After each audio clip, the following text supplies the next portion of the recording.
কমিশনের নির্দেশ কি ফের অমান্য করা হয়েছে এই প্রশ্ন উঠছে, তার কারণ বেশ কিছু অভিযোগ কমিশনের কাছে এসছে। আর সেই কারণেই স্ক্যানারে চলে এসেছে বারুইপুর পূর্ব এলাকা। এসআইআর-এ শৃঙ্খলা ভঙ্গ এবং অবৈধ কার্যকলাপের অভিযোগ রয়েছে। স্ক্যানারে বারুইপুরের একাধিক সরকারি অফিসার এবং কর্মীর বিরুদ্ধে পদক্ষেপের ভাবনা রয়েছে বলে কমিশন সূত্রে খবর। কমিশনের নির্দেশ অমান্য এবং অবৈধ কার্যকলাপের অভিযোগ সামনে এসেছে। সিইও মনোজ আগরওয়াল এবং স্পেশাল রোল অবজারভার সুব্রত গুপ্তর কাছে অভিযোগ জমা পড়েছে। কি পদক্ষেপ নিয়েছেন বিডিও খতিয়ে দেখার নির্দেশ দিয়েছে কমিশন। বারুইপুর পূর্বের 94 নম্বর বুথে একাধিক ফর্মে বিএলওর বদলের পরেও আগের বিএলওর সই রয়েছে। বিরোধীদের আপত্তিতে বিএলওর দায়িত্ব থেকে সরানো হয়েছিল তৃণমূলের বুথ সভাপতিকে। 4 নভেম্বর এক অঙ্গনওয়াড়ি কর্মীকে ওই বুথেই বিএলওর দায়িত্ব দেওয়া হয়। বিএলও বদলের পরেও 25 নভেম্বর সই করা ফর্মে পুরনো বিএলওর সই পাওয়া গেছে। কেন কমিশনের নির্দেশ অমান্য করে ফর্ম সংগ্রহ করা হয়েছে? অবজারভারের রিপোর্ট পাওয়ার পর পদক্ষেপের ভাবনা চিন্তা চলছে, কমিশন সূত্রে খবর।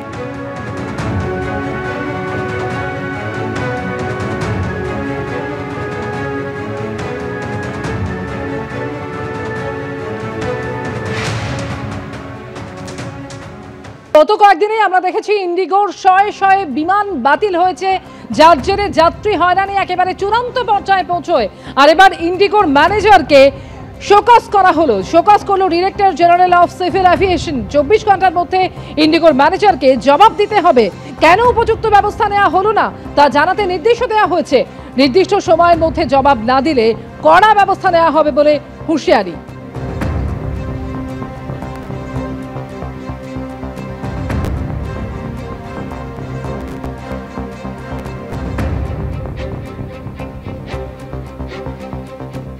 গত কয়েকদিন ধরেই আমরা দেখেছি যে শয়ে বিমান বাতিল হয়েছে এবং যে অচলাবস্থা তৈরি হয় তার জেরে আজও বহু বিমান বাতিল।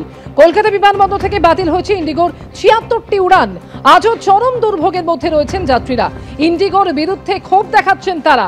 আগে থেকে জানানো হচ্ছে না বলেও অভিযোগ যাত্রীদের, এবং বিমানবন্দরে এসে তারা জানতে পারছেন, এমনই দাবি করেছেন অধিকাংশ যাত্রী।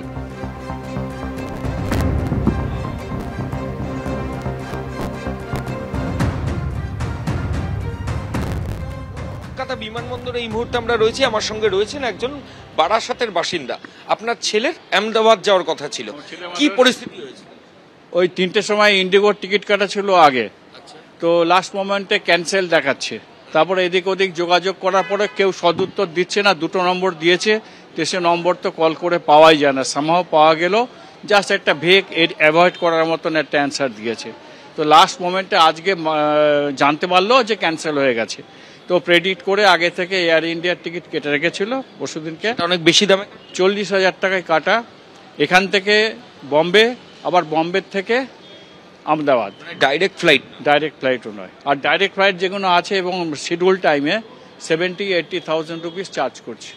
গতকাল শোনা যাচ্ছে যে একটা ঊর্ধ্বসীমা বেঁধে দেওয়া হয়েছে, ক্যাপিং করে দেওয়া হয়েছে, কিন্তু আপনারা টিকিটটা তার আগেই কাটা হয়েছিল, যেন 40,000 লেগেছে ওর, তাও ভেঙে ভেঙে যেতে হচ্ছে। এয়ারলাইন সংস্থাগুলো এই যে পরিস্থিতি তৈরি হচ্ছে, যাত্রীদের তো চূড়ান্ত হয়রানি, ভয়ঙ্কর হয়রান। শুধু তাই না, ব্ল্যাকমেইল করছে, সিচুয়েশনটাকে এক্সপ্লয়েট করছে। এটা গভর্নমেন্টের দেখা উচিত, কারণ 80% ফ্লাইট অপারেট করে ইন্ডিগো ডোমেস্টিকের, মানে এই কাইন্ড অফ মনোপলি। এই জন্য গভর্নমেন্টের উচিত যে অল্টারনেট কিছু রিসোর্স আশেপাশে রাখা, যাতে কম্পিটিটিভ হয়, যারা এরা ব্ল্যাকমেইল না করতে পারে, এক্সপ্লয়েট না করতে পারে। তো এটা হওয়া উচিত। আপনার কি নাম? আমার নাম দেবীপ্রসাদ মজুমদার। আপনার ছেলে কোথায় যাচ্ছে? আমার ছেলে যাচ্ছে আহমেদাবাদে যাবে, এখন 3টের সময় ফ্লাইট আছে, তো ছেলের সাথে দেখা করার জন্য আমি এসেছি। শয়ে উড়ান বাতিল হয়েছে, দেশ জুড়ে কয়েক হাজার যাত্রী হয়রানির শিকার হয়েছেন।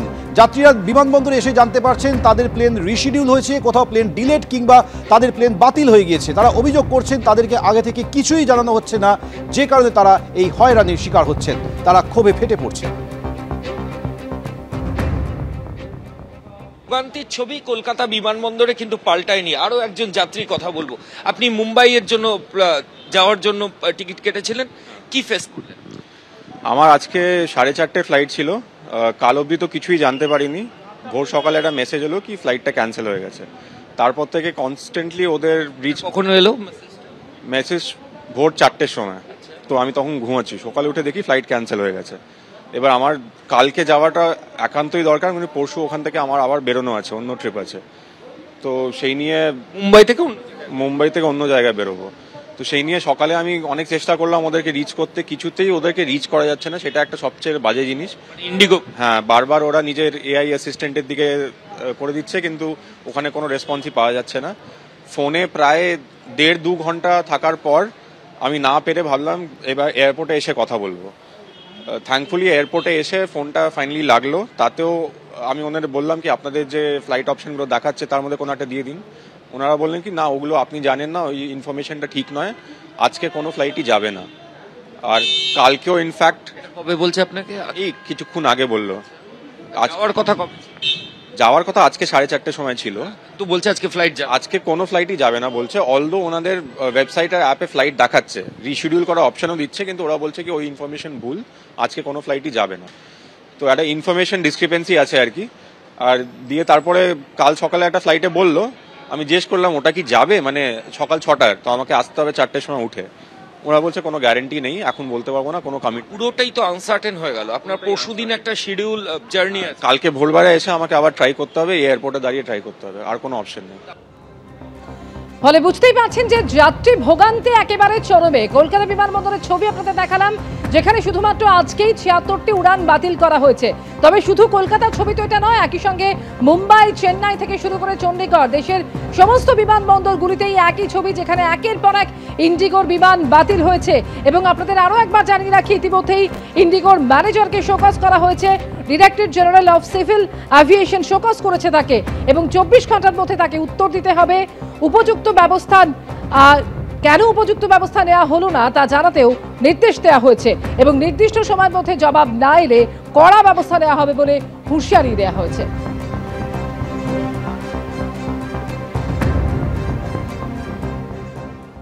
সঙ্গে এই মুহূর্তে রয়েছেন পরমপ্রীত গ্রেওয়াল, তার পরিবারের একজন সদস্যকে চণ্ডীগড়ে যাবেন, কলকাতা বিমানবন্দরে ছাড়তে এসেছেন। কি পরিস্থিতি একটুখানি কথা বলে নেব। এই যে এয়ারলাইন্স সংস্থাগুলো, ইন্ডিগো স্পেশালি, যে এত ফ্লাইট ক্যান্সেল হচ্ছে, কি সিচুয়েশন এখন খুবই খারাপ, কেন কি এটা 3rd টাইম রিস্কেজুয়াল হলো। আর তারপরে এখন যদি আমি একটা ওয়েডিংয়ের জন্য যাচ্ছি, একটা ওই ডেটটা তো চেঞ্জ হবে না, তো ওটার জন্য এখন অন্য যদি আমি ফ্লাইটে যদি টিকিট কাটতে যাই, এখন ওরা প্রাইসিং ডাবল করে দিয়েছে, ডাবল থেকেও বেশি করে দিয়েছে। যেটা একটা সাধারণ ticket I was gonna be able to get it for 10,000, I am paying about 30-35,000 for the same flight. ইন্ডিগোর তো ম্যাক্সিমাম ফ্লাইট ডোমেস্টিকে অপারেট করে, তো এগুলো ক্যান্সেল হওয়ার জন্য তো যারা যাত্রী প্যাসেঞ্জার্স তারা তো অনেক হ্যারাসমেন্টের ফেস করছে। লট অফ হ্যারাসমেন্ট, অনেক হ্যারাসমেন্ট, এটা তো অফিস দেখাই যাচ্ছে। কেন কি এটা সবাই তো dependent, 65% to 70% is it's Indigo flights as a domestic, and around 30-35% is around for other airlines. So I think it's a big harassment, and they should be held accountable for this, and they should be looking at the customers first. ABP Ananda, এগিয়ে থাকে, এগিয়ে রাখে।